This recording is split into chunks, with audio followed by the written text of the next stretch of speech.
Halo Surabaya, apa kabarnya Rek? Kembali lagi bersama saya Deli Aldiano dan kali ini kita akan membahas program makan bergizi gratis yang sebelumnya di tahun 2024 kemarin kita sempat mendapatkan gembar-gembor kalau yang namanya program makan bergizi gratis ini akan segera dilaksanakan di awal tahun 2025.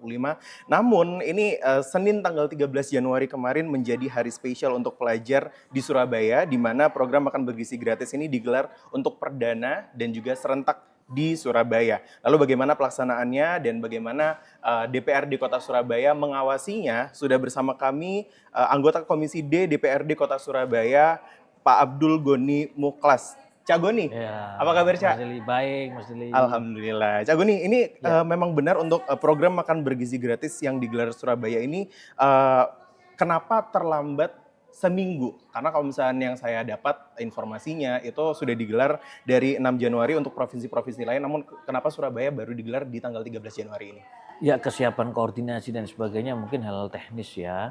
Jadi perlu kita ketahui sejauh ini juknis terkait dengan makan bergizi gratis itu mekanismenya bagaimana. Sejauh ini ya alhamdulillah mungkin memakai CSR maupun dana-dana bantuan yang lain.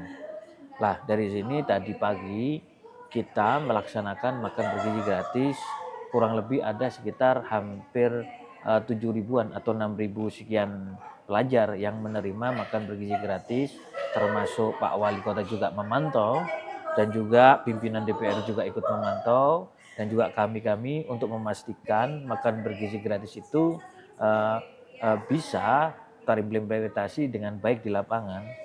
Oke, lalu bagaimana setelah ini kan dipantau oleh Wakil Wali Kota Surabaya beserta juga DPRD Kota Surabaya mengenai program makan bergizi gratis yang sudah digelar di Surabaya ini, hasil pantauannya seperti apa Cak Guni? Ya, dari kacamata itu kita bisa melihat secara objektif bahwasanya memang yang pertama adalah adanya pemerataan atau penyetaraan dalam artian jadi mereka yang biasanya bawa bekal dari rumah itu kan sudah tidak perlu bawa bekal dari rumah.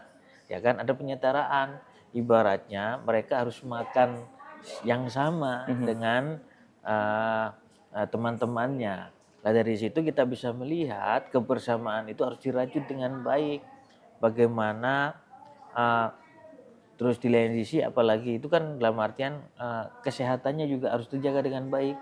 Karena sejauh ini banyak sekali dalam konteks kesehatan itu bermasalah di bidang makanan dan sebagainya. Nah, sejauh ini kami bersyukur dan mengapresiasi pemerintah pusat memberikan sebuah kebijakan yang dirasa itu bisa satu dalam arti menjaga kesehatan anak-anak didik kita yang nantinya bisa melanjutkan tongkat estafet kepemimpinan kita dengan baik.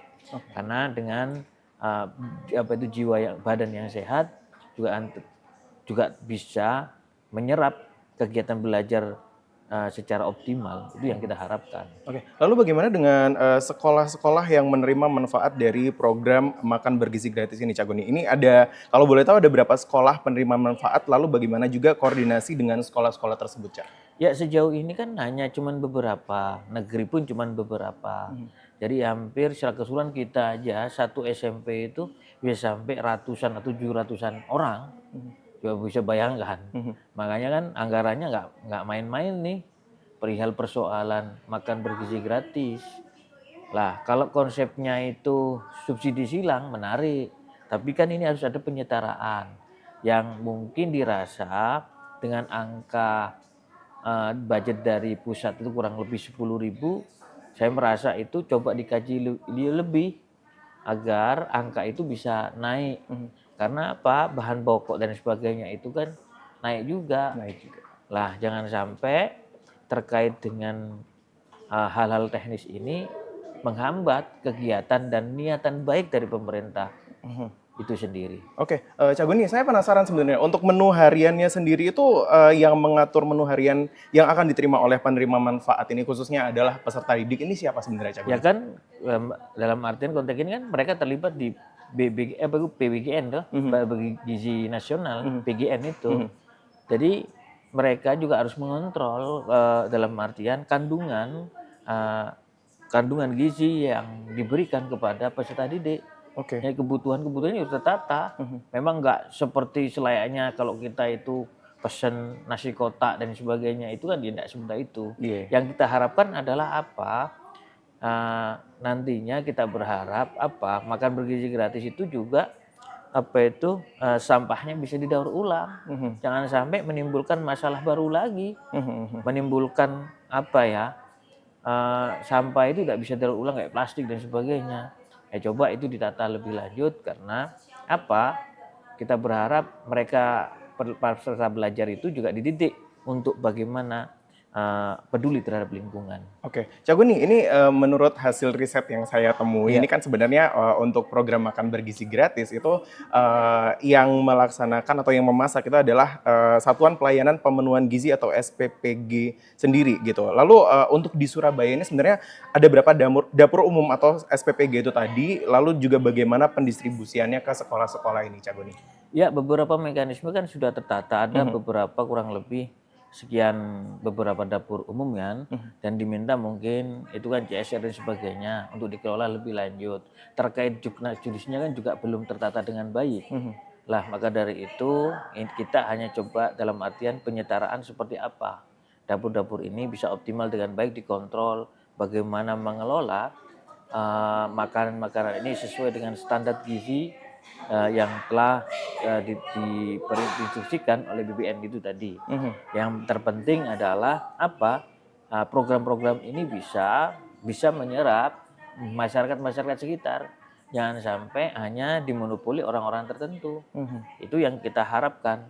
Dengan seperti ini, program ini kan bisa merekrut semisal ibu-ibu dan sebagainya yang ada di sekitar masing-masing itu. Dan ditata dengan baik. Sehingga ini pun juga akan mengakibatkan dengan bayangkan ya hampir ratusan atau hampir ribuan peserta atau ribuan pelajar yang nantinya akan mengkonsumsi ini. Provinsi aja SMA SMK di Surabaya masih belum, kita masih dalam koordinasi. Jadi SD SMP masih jalan, baik swasta maupun negeri itu kita masih berjalan. Makanya masalahnya kan saking banyaknya ini, ya caranya kebutuhan sehari saja ini bisa hampir dalam artian sayur mayur yang ada di pasar bisa ludes. Iya juga sih Cak ya. Tapi menarik ini tadi sempat Cak Guni bilang kalau sebenarnya juknisnya sendiri ya, petunjuk teknisnya aja masih belum ada gitu ya Cak Guni. Nanti kita akan bahas sesaat lagi mengenai juknis atau petunjuk teknis program makan bergizi gratis. Anda jangan kemana-mana, sesaat lagi.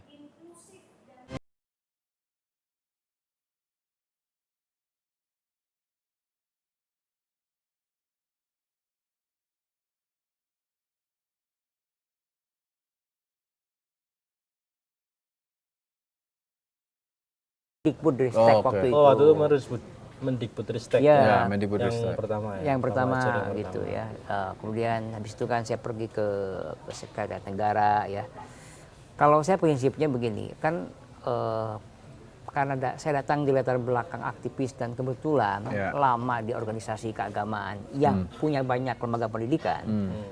Kita merasakan selama ini kebijakan-kebijakan pendidikan di Indonesia itu ada bias negerinya. Ada bias negerinya. Ada bias negerinya. Seakan-akan yang diurus oleh kementerian ini adalah sekolah-sekolah negeri. Gitu. Padahal iya. Banyak suara dari sekolah-sekolah swasta yang mengatakan kami merasa nggak diurus. Oke. Gitu. Ini bukan hanya suara dari Muhammadiyah ya. Karena kami sudah ketemu dengan Gus Yahya. Oke. Ketemu dengan Ketua Umum PGI, KWI, ya, Persis juga sama suaranya. Merasa selama ini kurang dirawat oleh negara dalam konteks kebijakan pendidikan. Ya. Tuh, jadi ya semangat itu tetap kami pegang ya, karena prinsipnya itu kan ini bukan soal negeri dan swasta, Mas. Soal keadilan. Ya kan mandat kita kembali kepada konstitusi bahwa yang berhak dapat pendidikan itu bukan hanya golongan tertentu, sekolah tertentu. Ini jadi menarik nih ketika Mas Fajar mengatakan bahwa selama ini bias negeri gitu kan, seolah-olah hanya negeri yang diurus. Saya ingin mengkonfirmasi aja, bukan berarti kehadiran Mas Abdul Muti sama Mas Fajar di Kementerian Pendidikan Dasar Menengah itu untuk menjaga supaya Muhammadiyah juga diurus sama negara gitu loh. Iya, itu sejak awal setahu saya Pak Prabowo itu bahkan sebelum beliau terpilih sebagai presiden itu sudah menyampaikan karena beliau kan suka baca, tahu juga sejarah ya, dan melihat Muhammadiyah ini punya rekam jejak yang cukup panjang. Ya. Kita merasa sekolah-sekolah Muhammadiyah bukan sekolah terbaik di Republik ini, kita sadar itu. Tetapi Muhammadiyah punya pengalaman yang cukup panjang, punya punya mentalitas yang kuat gitu loh. Dan kita datang ke situ bukan untuk mengorkestra bahwa kebijakan itu harus berpihak kepada golongan Muhammadiyah misalnya. Oke. Karena mungkin Bapak Presiden tahu ya ini kalau dipegang oleh orang Muhammadiyah itu komitmennya itu jelas. Mas, ini kan kalau kita lihat ya di pekan-pekan ini lagi gonjang-ganjing ini KPK begitu ya, PDI Perjuangan setelah KPK resmi menetapkan nama Sekjen PDI Perjuangan Hasto Kristianto ini sebagai tersangka dugaan suap Harun Masiku, termasuk juga dugaan perintangan penyidikan. Nah, Anda Mas Novel Baswedan sebagai penyidik senior kala itu di KPK punya cerita apa sih waktu itu? Katanya 2020 mestinya Mas Hasto ini sudah katanya ya informasi ini betul nggak sih sebenarnya sudah dari 2020 ini seharusnya sudah menjadi tersangka? Ya. Saya tidak ikut dalam proses OTT. Saya bukan yang menangani perkaranya. Tentunya saya tidak tahu persis detailnya. Cuman di tahun 2020 waktu itu ya biasalah kalau pembahasan suatu perkara yang baru di OTT begitu biasanya itu saling diskusi ya untuk hal-hal yang terkait dengan konstruksi hukum dan lain-lain. Biasanya yang diajak diskusi adalah penyidik-penyidik senior. Termasuk Anda? Ya, saya ajak diskusi. Dan waktu itu pembahasan soal ada kaitannya Hasto dalam suatu perkara itu dibicarakan gitu. Dan saya tidak ikut expose-nya, tapi setahu saya dari beberapa cerita kawan-kawan yang lain, apalagi kawan-kawan yang ikut expose kan banyak yang di-TWK-kan tuh. Jadi saya juga sempat ngobrol loh salah satunya ya. Karena kan sekarang gabung kan, jadi pada cerita. Nah dari cerita itu kemudian saya bisa memahami bahwa saat itu sebenarnya dalam expose pun diajukan penetapan tersangkanya bukan cuma Harun Masiku, tapi juga Hasto. Jadi nama Hasto itu memang harusnya diekspos juga pada disampaikan diekspos. Cuman waktu itu pimpinan nggak setuju. Siapa yang nggak setuju? Nah, saya nggak tahu kan, karena saya nggak ikut ekspos kan. Cuman memang dalam dinamika ekspos itu biasanya ada diskusi, ada perbincangan di sana. Tapi salah satu hal yang kemudian diputuskan itu adalah mungkin ya, saya nggak tahu persisnya. Cuman sepertinya waktu itu yang saya pahami dari cerita kawan-kawan itu adalah setelah Harun Masiku tertangkap baru dibahaslah soal Hasto. Itu yang fakta yang terjadi yang dibahas di tahun 2020. Jadi bukan tiba-tiba sekarang baru itu enggak. Saya rasanya enggak begitu. Jadi memang ini bukan ujuk-ujuk sebenarnya di 2020 ini memang sudah seharusnya nama Hasto Kristianto itu diekspos. Ya.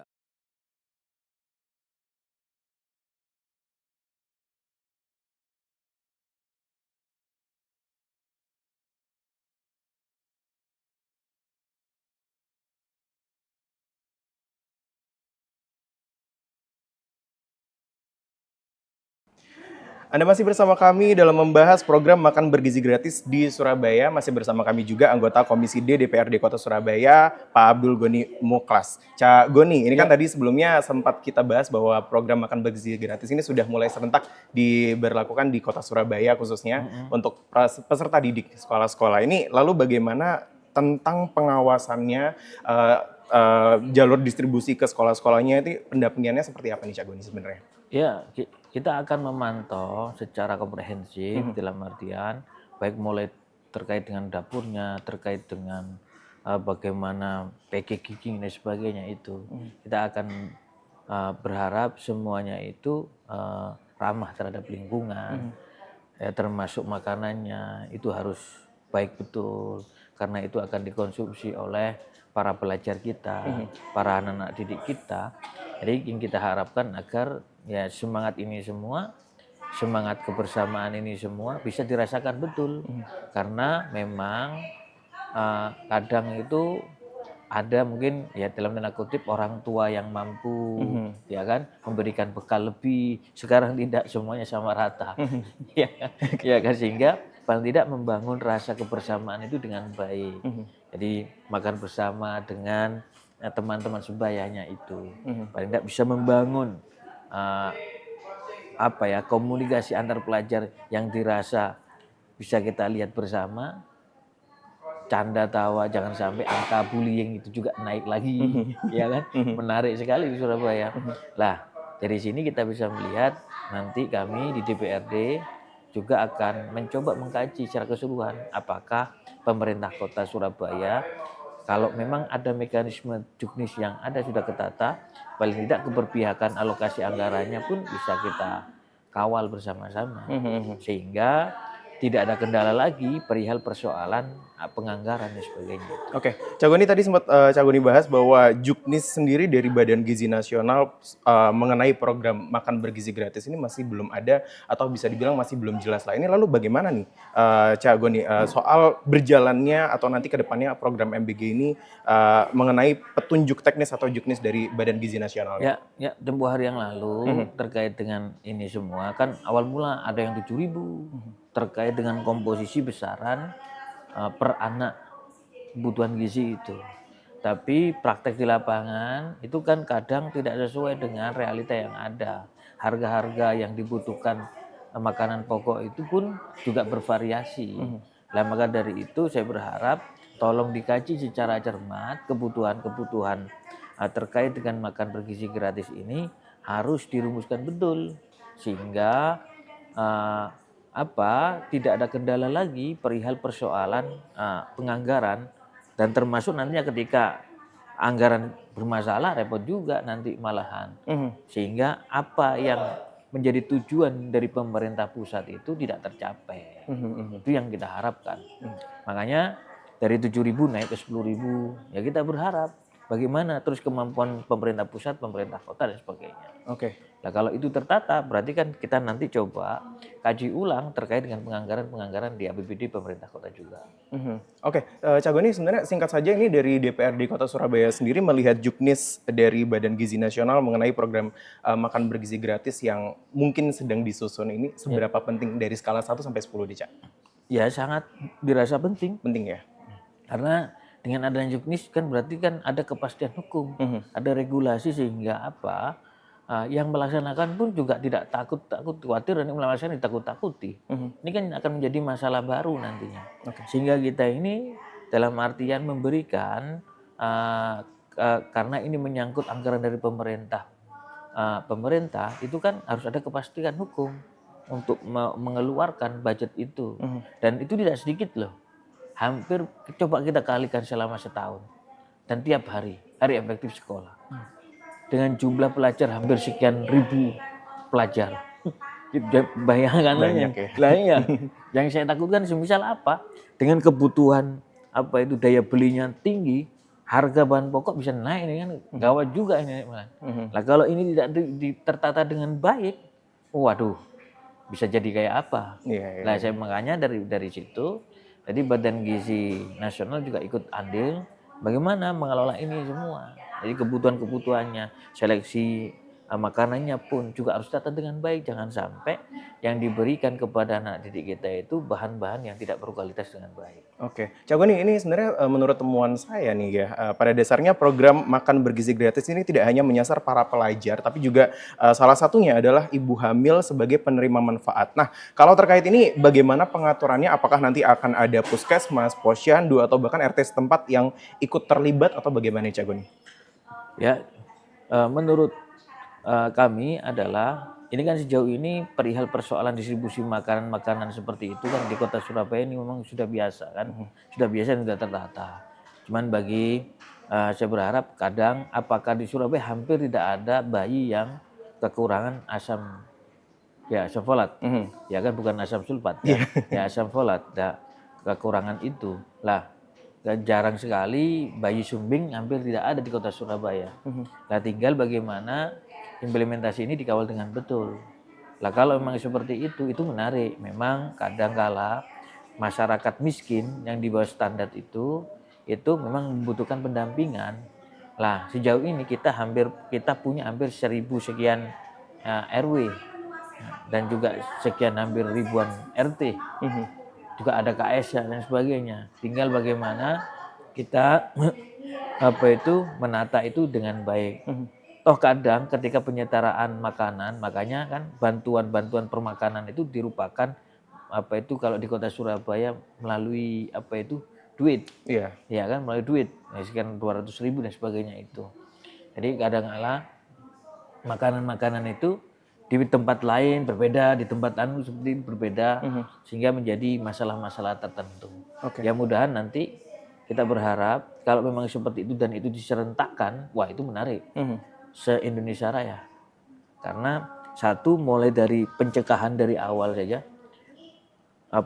bayi yang masih dalam kandungan, gizinya juga ditata, ya kan, sehingga ketika dia melanjutkan proses pembelajaran, makanannya pun juga dijaga oleh negara. Ini kan luar biasa yang Betul. Cagoni, ini salah satu tujuan program makan bergizi gratis selain tadi adalah peserta didik dan juga ibu hamil adalah mencegah stunting. Ini pemerintah Kota Surabaya sendiri bagaimana keyakinannya atau meyakini program yang satu ini nantinya dalam jangka panjang itu bisa menurunkan angka stunting khususnya di Surabaya, Cagoni? Ya hampir di Surabaya kan mau mendekati sudah zero stunting, ya kan, hampir sudah tidak ada. Ya kan. Nah dari kebersamaan kita ini membangun bersama-sama dengan pemerintah kota, masyarakat juga ikut andil. Jadi mereka yang dirasa mampu membantu mereka yang tidak mampu. Jadi membangun kota ini semua tidak disematkan kepada pemerintah kota. Contoh di tempat saya kadang bersama-sama dengan camat, kita bergiliran membantu masyarakat yang dirasa itu dianggap satu keterbelakangan mental dan sebagainya, keterbelakangan, misal kekurangan gizi dan sebagainya. Kita bersama-sama membangun ini semua. Paling tidak memberikan stimulus bersama-sama dengan masyarakat. Kita ini hidup ya harus bersama-sama, tidak bisa sendirian. Jadi hampir di wilayah kita itu hampir tidak ada. Kalaupun ada, semisal ya kita gotong royong. Nah ini bedanya asiknya di Surabaya. Lebih ke kegotongan royongannya warga Kota Surabaya, Cagoni ya. Baik, sesaat lagi kita akan membahas bagaimana program makan bergizi gratis ke depannya di Surabaya. Sesaat lagi, Anda jangan kemana-mana.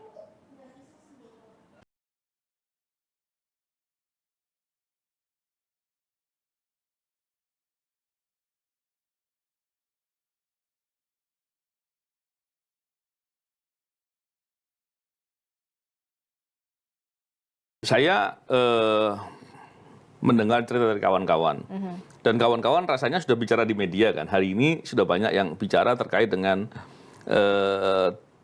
Firly Bahuri yang waktu itu 2020 menyampaikan ke media saat proses penangkapan itu sedang berjalan. Dan ini kan nggak pernah tuh pimpinan KPK kalau ada OTT biasanya tidak mungkin menyampaikan sebelum proses OTT itu selesai gitu. Setelah selesai, ya baru itu sebagai transparansi disampaikan. Tapi yang terjadi adalah pada saat Wahyu Setiawan ditangkap di bandara, dan beberapa lama kemudian rasanya Firly Bahuri menyampaikan. Tapi seperti apa faktanya saya nggak tahu. Cuman itu yang disampaikan, dan menurut saya bisa jadi itu menjadi persoalan. Kenapa? Karena dengan tersampaikan ke publik, kemudian orang-orang yang ada kaitan bisa kemudian menghilangkan bukti, lari, sembunyi, dan lain-lain. Dan itu pasti akan mengganggu dalam proses OTT. Ada kesengajaan di situ? Mesti ditanya sama Firly ya. Tapi kan memang... Tapi masa iya nggak paham? Karena sebelumnya pernah jadi deputi kan. Artinya kan pengalaman dan paham sekali soal itu. Seharusnya. Harusnya. Jadi... Tapi kalau hati siapa yang tahu?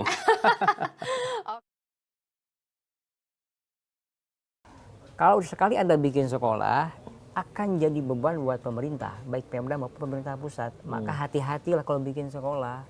Gurunya dipikirkan, kualitas sarprasnya dipikirkan. Iya kan banyak kan masalahnya Mas Yogi. Sekolah-sekolah swasta yang gurunya itu gajinya jauh dari cukup. Bahkan itu pun dirapel beberapa bulan. Nunggu. Kalau negeri malah enggak ya? Biasanya guru honorer yayasan gitu. Yayasan itu kan banyak tuh yang bikin sekolah-sekolah. Biasanya kan yang kalau yang bukan yang favorit nggak maju kan gitu. Kadang-kadang guru-gurunya itu nggak keurus gitu loh. Gajinya, Enggak, jadi saya Mas, artinya Pak Prabowo ya otomatis dalam hal ini Kementerian Pendidikan dan Menengah punya target salah satunya itu karena 60% adalah swasta akan memberikan perbaikan pada sekolah-sekolah swasta gitu Mas menjadi berimbang. Berimbang. Ini kan soal adil itu bukan harus sama, proporsional. Maka yang ingin kita bangun adalah di bidang pendidikan khususnya itu kebijakan yang berkeadilan. Yang elit bisa naik, gitu ya. Yang kecil bisa naik, yang besar tetap tumbuh besar, tapi nggak lupa sama yang di bawah. Justru jangan sampai nih lembaga pendidikan itu mengawetkan yang elit tetap elit, yang elit tetap elit.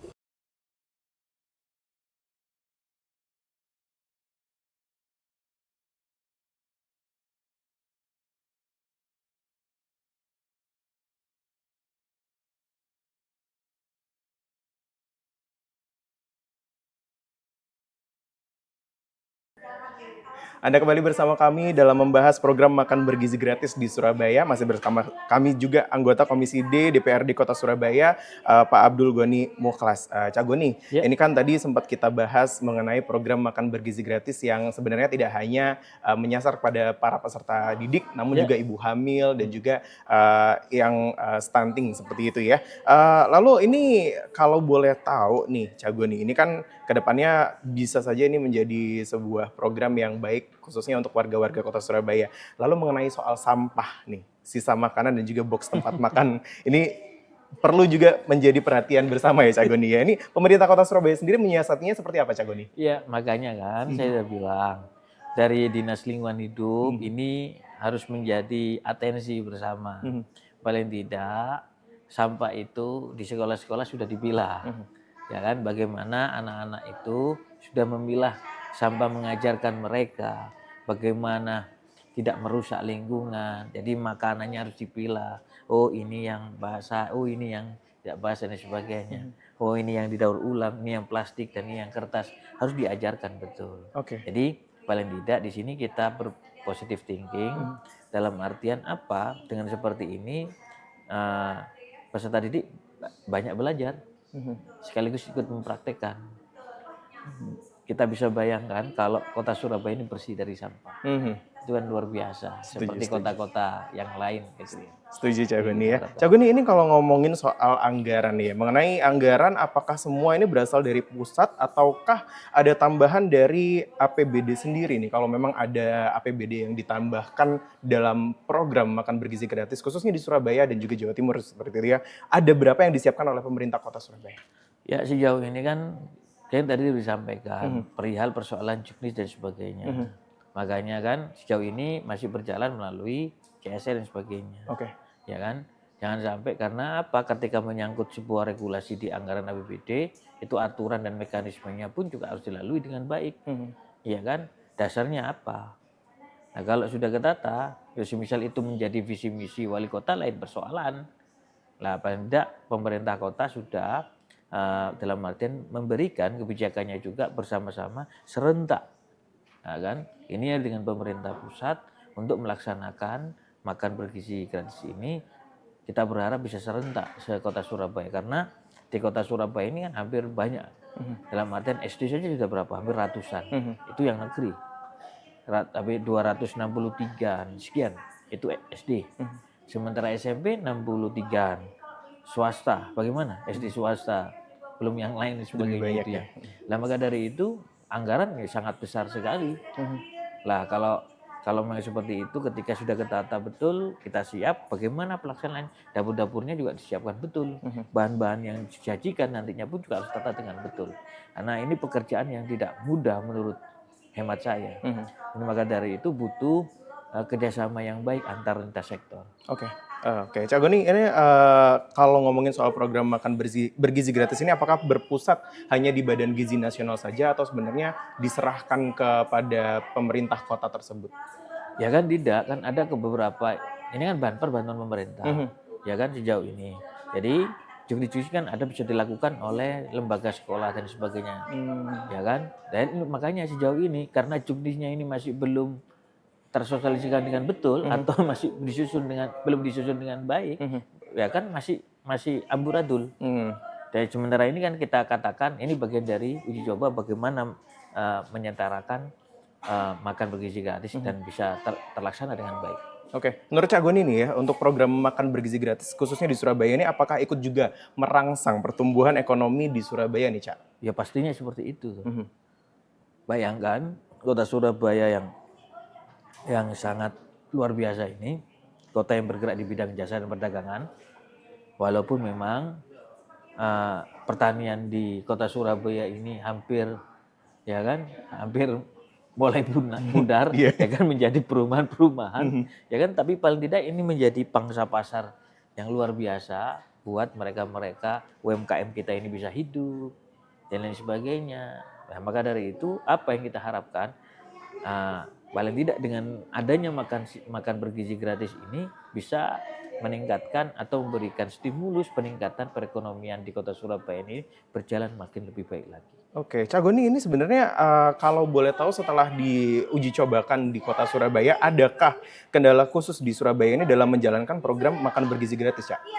Ya sejauh ini hampir tidak ada sih, cuman kan kelayakan dari standar harga, kayak semisal kita uji coba pertama awal 7.000, ini dapat apa? Habis itu naik jadi 10.000, bagaimana? Ya paling tidak ini menjadi kajian, menjadi atensi nanti atau menjadi catatan buat pemerintah pusat nanti ketika membuat sebuah regulasi yang dirasa itu bisa dilaksanakan oleh seluruh kota kabupaten yang ada di Indonesia. Itu yang kita harapkan, karena repot juga daya beli masyarakat di masing-masing daerah itu berbeda-beda juga. Itu misal bayangkan di kota Surabaya dengan kota sekitar-sekitarnya kan pasti berbeda. Ya kan seperti itu. Nah, maka dari itu standar apa yang dipakai? Oke. Cak Goni, ini kan kalau ngomongin soal program itu pasti ada lekat yang namanya penyelewengan. Nah, ini bagaimana mencegah supaya tidak terjadi penyelewengan di lapangan khususnya di kota Surabaya ini? Apakah baik secara anggaran ataupun mengenai aturannya sendiri bisa saja salah satunya adalah pungli. Ini gimana, Cak? Ya, masyarakat juga ikut andil dalam melakukan pengawasan. Media pun juga ikut andil dalam melakukan pengawasan. Karena kita berharap sama-sama juga ikut melakukan pengawasan. Sehingga potensi hal-hal seperti itu bisa diminimalisir dengan baik. Ya kan? Nah, ketika masyarakat tidak melakukan pengawasan, tidak berani menyuarakan hal yang tidak baik, waduh, nah ini jadi masalah juga. Nah, itu yang kita harapkan. Agar kita ini dalam artian sama di mata hukum, equality before the law. Jadi sama, sudah sampaikan saja. Toh ini uang rakyat, kalaupun nantinya ada regulasi itu, selama masih CSR kan lain persoalan. Ya kan? Jadi kalau kita berharap ini benar-benar bisa memberikan dampak yang luar biasa, memberikan baik dari sisi edukasi, baik dari sisi yang lain, kepastian hukumnya, dari sisi peningkatan perekonomian baik penerima manfaat yakni para UMKM dan sebagainya itu yang kita harapkan, dan sehingga nantinya tidak bermasalah dengan hukum di kemudian hari. Itu yang kita harapkan. Oke, sebenarnya ada pos pengaduannya tidak sih, Cak Goni? Ya kan, kanal-kanal itu kan bisa dilakukan dengan baik toh, melalui aparatur itu, tidak serta-merta semuanya semisal kemana, ya bisa dimanapun, entah mau di DPRD boleh, entah mau kalaupun itu dirasa memang ada delik pidana, silakan laporan ke aparat setempat. Nah, seperti itu mekanisme hukum itu. Oke, baik. Mungkin terakhir nih ya, Cak Goni ya, rencana ke depannya ini apakah akan ada evaluasi bulanan atau per semester dari pemerintah Kota Surabaya terkait program makan bergizi gratis di Surabaya ini, Cak? Ya, kita nanti selaku mitra kerja dari Dinas Pendidikan akan melakukan evaluasi guna kesempurnaan program ini. Kita akan lakukan entah 3 bulan sekali, 3 bulan sekali, maupun secepatnya. Nah, kita berharap bersama-sama bagaimana menjaga kondusivitas wilayah masing-masing juga, dan juga bagi sekolah yang belum melaksanakan makan bergizi gratis juga jangan terlalu risau. Jadi karena nantinya kita berharap kita masih lagi menghitung, mengkaji secara cermat bagaimana implementasi secara serentak makan bergizi gratis ini bisa dilaksanakan di Kota Surabaya. Oke, baik. Cak Goni, terakhir mungkin ada pesan atau bahkan harapan dari Cak Goni mengenai program makan bergizi gratis khususnya di Kota Surabaya, Cak? Ya, saya berharap kepada anak-anak didik kita, yakni peserta pelajar, nanti setelah makan dibuang ke tempat sampah yang sesuai dengan pilah-pilah dan arahan dari Dinas Lingkungan Hidup, agar nantinya tidak akan menimbulkan masalah baru, tidak akan menimbulkan penumpukan sampah, sehingga fungsi sekolah ini adalah fungsi edukasi, bisa memberikan nilai-nilai pembelajaran sehingga nantinya bisa ditransformasikan ke lingkungan sekitar, bagaimana kota Surabaya ini bisa lepas dari sampah. Baik, Cak Goni, terima kasih. Itu tadi pembahasan kita mengenai program makan bergizi gratis, khususnya di Surabaya, yang pastinya kita sama-sama besar harapannya bisa ikut membantu pertumbuhan, entah itu ekonomi, bahkan pertumbuhan gizi khususnya untuk para peserta didik di Kota Surabaya. Sekali lagi terima kasih Cak Abdul Goni Mukhlas, anggota Komisi D DPRD Kota Surabaya. Itu tadi pembahasan kita mengenai program makan bergizi gratis di Surabaya. Kita akan bertemu di lain hari. Saya Deli Aldiano dan juga segenap kru yang bertugas mengucapkan terima kasih dan sampai jumpa.